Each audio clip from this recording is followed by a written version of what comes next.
नमस्कार, मैं हूं आपके साथ मयंक। आज 9 अप्रैल है और मैं सीधा एक बड़े पॉइंट पे आना चाहता हूं, एक बड़ी साजिश का खुलासा करना चाहता हूं। मैंने कल दिन भर हर चीज़ को बड़ी माइन्यूटली जो है वो समझने की कोशिश की और देखिए कुछ घटनाएं ऐसी हुई हैं जो इस ओर इशारा कर रही हैं कि ये सीज फायर एक बड़ी साजिश हो सकती है और मेरी इसके लेकर क्या राय है मैं आपके सामने रखना चाहता हूं। देखिए, अगर बीती रात के हमलों की बात की जाए तो साफ देखा जा सकता है कि सीज फायर के नाम पर एक बार फिर धोखा हुआ है और 4 देशों में हमलों की खबरें सामने आने लगी हैं। अगर ईरान की बात करें, देखिए कल हमने देखा था कि कल दोपहर को ईरान के एक ऑयल रिफाइनरी में लवाना में धमाका हुआ था और सिरी में धमाका हुआ था, जो कि एक आइलैंड है।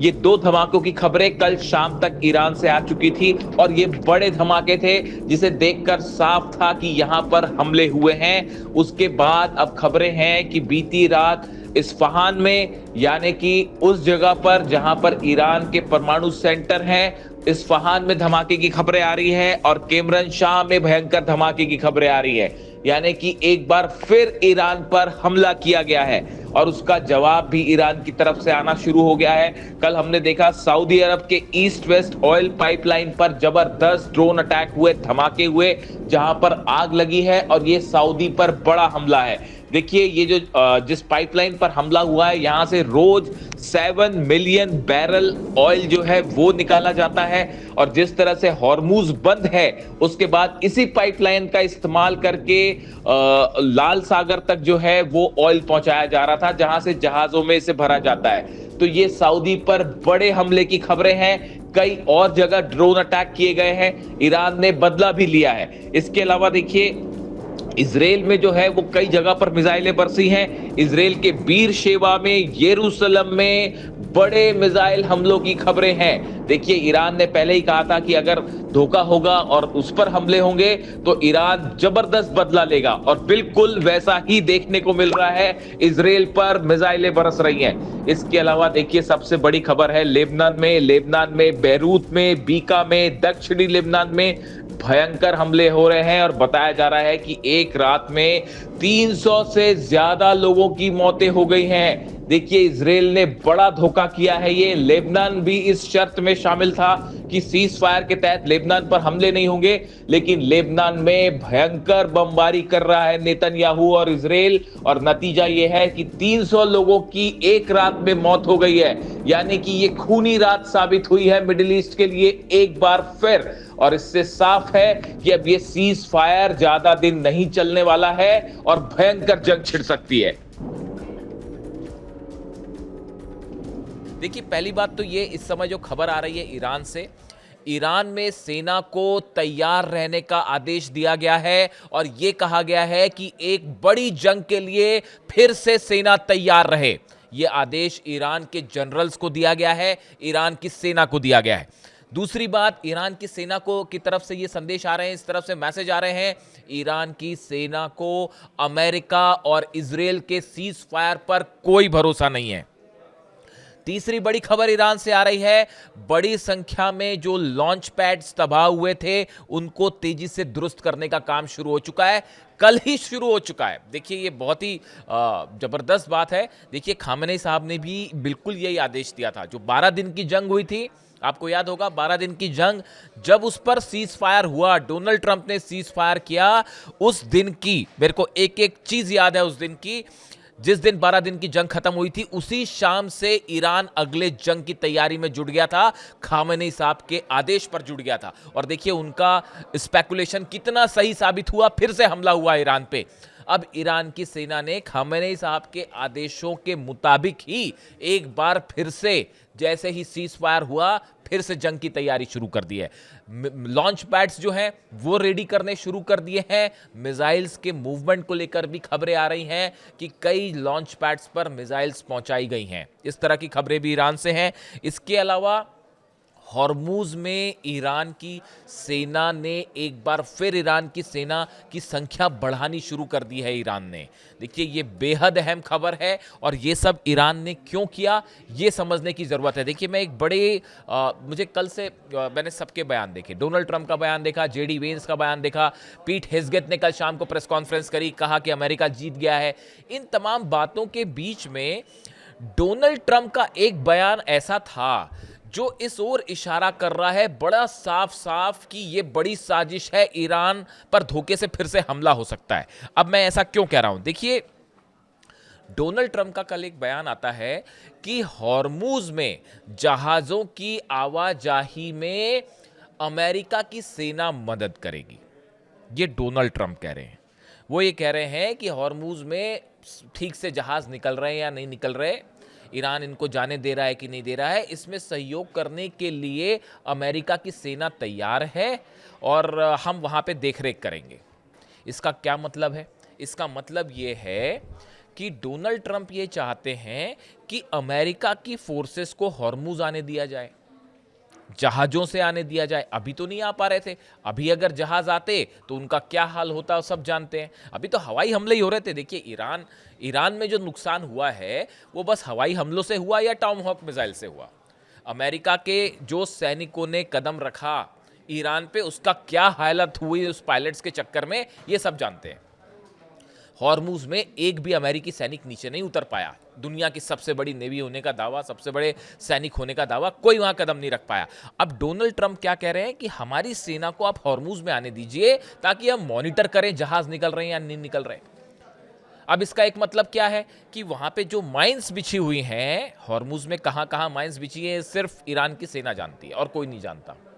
तो बड़ी साधारण सी बात है कि डोनाल्ड ट्रंप ये भी चाह रहे हैं कि उन माइंस को हटा लिया जाए, हमारे को वहां अंदर आने दिया जाए। अरे क्या समझ रखा आपने ईरान को और ईरान की सेना को? मुझे तो कभी कभी आश्चर्य होता है, मतलब जिस तरह से ऑपरेशन ट्रंप ने करने की कोशिश की और अमेरिका ने करने की कोशिश की, बड़ा चाइल्डिश अप्रोच रहा। ये कैसे ऑपरेशन ना किया जाए, कैसे मिलिट्री एक्शन ना किया जाए, इसका परफेक्ट एग्जाम्पल है ये।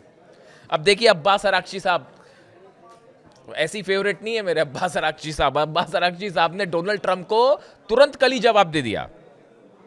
उन्होंने कहा ऐसा है मिस्टर ट्रंप कि जो हॉर्मूज है ये ईरान के कंट्रोल में था, ईरान के कंट्रोल में है और ईरान के कंट्रोल में ही रहेगा। यहां से कौन सा जहाज निकलेगा नहीं निकलेगा इसकी देखरेख ईरान की सेना कर लेगी, आपको यहां आने की जरूरत नहीं है। सीज फायर है नहीं है क्या है वो बात अलग, पाकिस्तान में क्या बात होती है नहीं होती है उसको अलग रखिए। हॉर्मूज में अमेरिका की सेना भेजने की जरूरत नहीं है और हम इसको कतई स्वीकार नहीं करेंगे। और हॉर्मूज में ईरान की सेना का कंट्रोल है। अब आप समझ रहे हैं कितनी सफाई से यह प्लान तैयार था कि साहब सीज फायर किया जाए, सीज फायर करके हॉर्मूज में जो माइंस हैं उसको हटवाया जाए और एक इंटरनेशनल को एक मॉनिटरिंग टीम बना के अमेरिका की सेना भी वहां पहुंच जाए और उसके बाद आप कब हमले कर देंगे कोई गारंटी है क्या? आप गजा में आंकड़े बताऊं मैं आपको, गजा में जो ये सीज फायर हुआ 27 नवंबर 2000, देखिए गजा और लेबनान में जो सीज फायर हुआ, एक आंकड़ा है कि गाजा में 15,000 बार जो है वो इजराइल सीज फायर तोड़ चुका है, 15,000 से ज्यादा। वो जो डोनाल्ड ट्रंप आए थे इजराइल में अनाउंसमेंट करने के लिए और पार्लियामेंट में बड़ी बड़ी बातें हुई थी, हम ये पीस चाहते हैं वो पीस चाहते हैं, और नेतन्याहू ने भी पीस की बातें की, डोनाल्ड ट्रंप ने भी पीस की बातें की। उस सीज फायर का क्या हुआ? 15,000 बार हमला कर चुका है इजराइल गाजा के ऊपर। किस पर विश्वास किया जाएगा? ईरान की सेना आप पर विश्वास करेगी? हकीकत यह है अली खामनेई साहब को जिस तरह से असैसिनेट किया गया उसके बाद ईरान की सेना का गुस्सा इतना भी कम नहीं हुआ है और वो हर चीज के लिए तैयार है। वो अच्छे से जानते हैं साहब कि ये क्या करने वाले। ईरान को और ईरान की सेना को 1% विश्वास नहीं है, ना डोनाल्ड ट्रंप के ऊपर और ना नेतन्याहू के ऊपर। जब किसी को किसी पर विश्वास ही नहीं है तो फिर कहां का सीज फायर और कहां की क्या? आप समझ रहे हैं? आप समझे इस बात को कि किस सफाई के साथ वहां पे माइंस हटा के अपनी सेना को भेजने का प्रस्ताव था। अब्बास अराक्ची साहब ने उसको तुरंत मना कर दिया, कोई जरूरत ही नहीं अपनी सेना भेजने की, ईरान की सेना जानेगी क्या करना है। अब इसके आप देखिए, इसके बाद एक और बड़ा डेवलपमेंट था कल, जो कल खबरें आई, अगर आप उसको फॉलो करें। कल ऐसा बताया जाता है, मतलब मुझे जो जानकारी है, मैंने अपने हिसाब से जो चीज़ों को एनालाइज किया कि संभवतः शहबाज शरीफ ने, पाकिस्तान के प्रधानमंत्री जो हैं, उन्होंने ईरान के राष्ट्रपति से फ़ोन पर बात की। ये बात कब की है? ये सीज फायर अनाउंसमेंट हो गया उसके बाद कल दोपहर के आसपास जैसी जानकारी है कि शहबाज शरीफ ने ईरान के राष्ट्रपति से बात की और वो बातचीत का जो संदेश है वो डोनाल्ड ट्रंप तक पहुंचा दिया।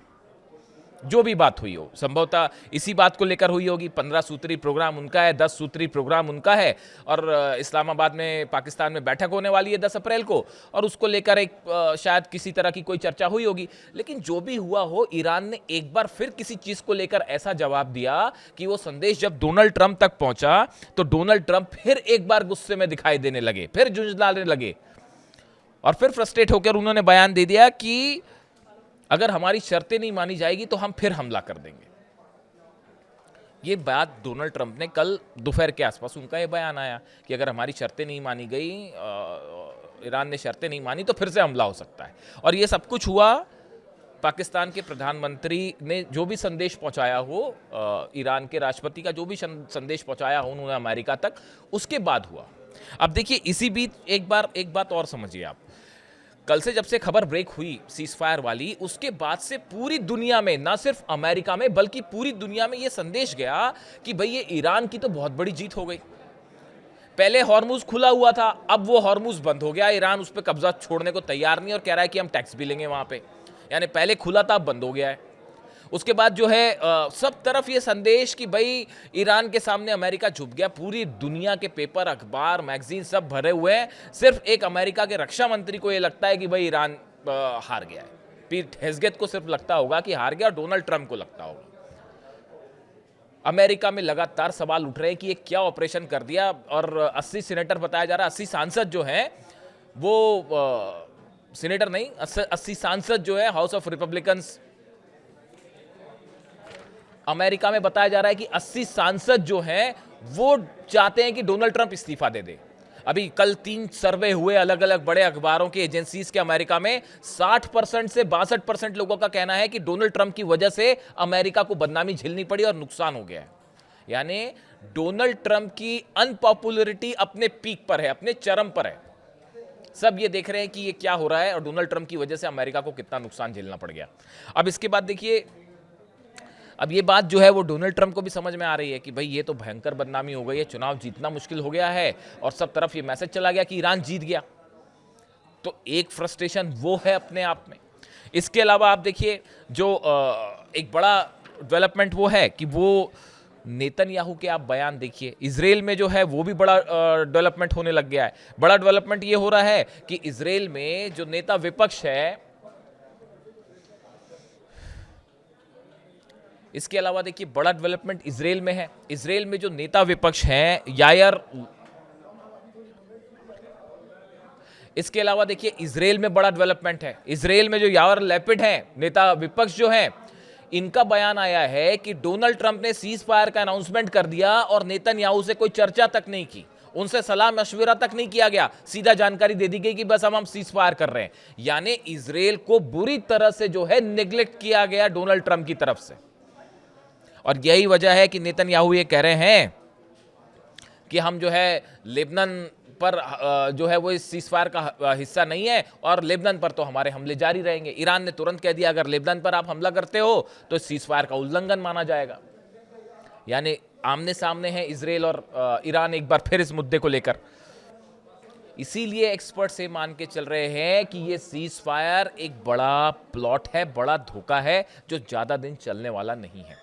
और इसी वजह से ईरान इस बात को अच्छी तरह समझता है। इसी वजह से एक बड़ी जंग की तैयारी में ईरान की सेना फौरन जुट चुकी है। और हकीकत यह है कि हॉर्मुज में एक बड़ा प्लान फिर से तैयार किया गया है। देखिए, एक तो कल आपने ये खबरें सुनी होंगी इस तरह से कि लेबनान में, इजराइल में, इराक में कई जगह सीज फायर टूटा और कई जगह हमले जारी रहे सीज फायर के अनाउंसमेंट के बाद भी। उसकी बड़ी वजह ये थी, मैंने आपको पहले ही बताया था, 31 पार्ट में जो है ईरान की सेना डिवाइडेड है और वो कमांडर्स का आपस में ज़्यादा संपर्क नहीं है। तो उनको जब तक बोला नहीं गया आप रुकिए, संपर्क हुआ, वो उनके पास मिसाइल्स है, उनके पास अपने कमांडर्स हैं जो मिसाइल दाग रहे हैं। सबको बता दिया गया है कि आपको डिमोना, हर चीज़ तय थी। तो उसको रोकने में टाइम लगा, इसलिए कई जगह हमले होते रहे। इसके अलावा लेकिन 2 ब्लास्ट ऐसे हुए, एक तो ईरान में रिफाइनरी, जो लवाना रिफाइनरी है, उसमें धमाका हुआ जो संदेहास्पद है बहुत कि क्यों हुआ।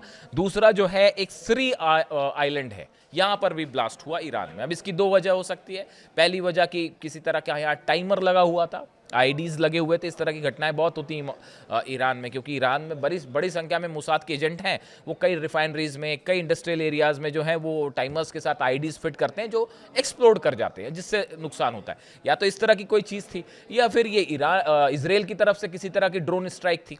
इस तरह की भी है खबरें जो है। इसके अलावा कोई तीसरा हादसा नहीं होता। ये हादसे की सब बातें बेकार हैं। तो खैर, ईरान ने इस बारे में कुछ नहीं कहा, तो हम ज़्यादा उसको कैलकुलेशन नहीं करेंगे, वेट करेंगे इस बारे में ईरान क्या बोलता है। तो इस तरह की खबरें कल दिन भर चलती रही कि सीज फायर टूटा है, सीज फायर टूटा है, लेकिन इसके लिए इंतज़ार करना पड़ेगा। अब देखिए, हालात ये है कुल मिला के कि ये जो बातचीत हो रही है, इस बातचीत के पहले ही बड़े स्तर पर जंग की तैयारी में ईरान भी है। और देखिए, दूसरी एक बेहद अहम खबर जो आप इस बात पर खुद नज़र रखिएगा कि हॉर्मूज के आसपास, चाहे अरेबियन सी हो या फिर फारस की खाड़ी के आसपास या फिर मेडिटेरियन सी में, ये सब जगह, या फिर रेड सी में, सब जगह अमेरिका के जो जहाज हैं इनका क्या मूवमेंट होता है। यहाँ पर कौन से वॉरशिप्स, क्या कोई वॉरशिप पीछे हटा है, क्या ट्रिपोली पीछे हटाया गया, क्या अब्राहम लिंकन पीछे हटाया गया, क्या जेरल्ड आर फोर्ड पीछे हटाया गया, George W Bush aircraft carrier जो है क्या इसको पीछे हटाया गया, F-16 जो जेट्स हैं, F-35 जेट्स, इनकी क्या मूवमेंट है, जो मरीन्स अलग अलग सोल्जर्स आए हैं इनकी क्या मूवमेंट है, B-2 बॉम्बर्स की क्या मूवमेंट है, इन सब पर नजर रखी जा रही है पैनी। अगर सीज फायर है, वाकई अमेरिका ये चाहता है कि लंबे समय तक के लिए जंग रोकी जाए, तो इनका मूवमेंट होगा, ये सब हटेंगे यहाँ से। अभी 1 इंच भी कोई चीज़ पीछे नहीं हटी है, ना कोई वॉरशिप पीछे हटा है, ना कोई सेना पीछे हटी है, और जो जहाँ था वो वहीं मौजूद है। यानी अमेरिका एक बड़ी तैयारी में हो सकता है। भाई, हथियार खत्म हो रहे थे, पेट्रियाट खत्म हो रहे थे, थार्ड खत्म हो रहे थे, डिफेंस सिस्टम तबाह था, उसको फिर से वहाँ पहुँचाने के लिए वक्त तो चाहिए। बड़े सारे एक्सपर्ट्स ये कह रहे हैं कि ये टाइम बाइंग टेक्निक है, टाइम चाहिए अमेरिका को फिर से रिग्रुप होने के लिए, वरना ईरान ने तो फजियत मचा दी थी। तो इसीलिए ये कहा जा रहा है, बड़े सारे एक्सपर्ट्स का मानना है कि ये एक बड़ा धोखा है, बड़ी चाल, बड़ा प्लॉट है, जिसको लेकर ईरान को सावधान रहना होगा। और इसीलिए हॉर्मूज में ईरान की सेना बड़ी एक्सरसाइज में जुटी हुई है, हर चीज पर पैनी नजर रखी जा रही है। वीडियो कैसा लगा जरूर बताएं, जो भी अपडेट होगा मैं आप तक पहुंचाऊंगा। Thank you so much.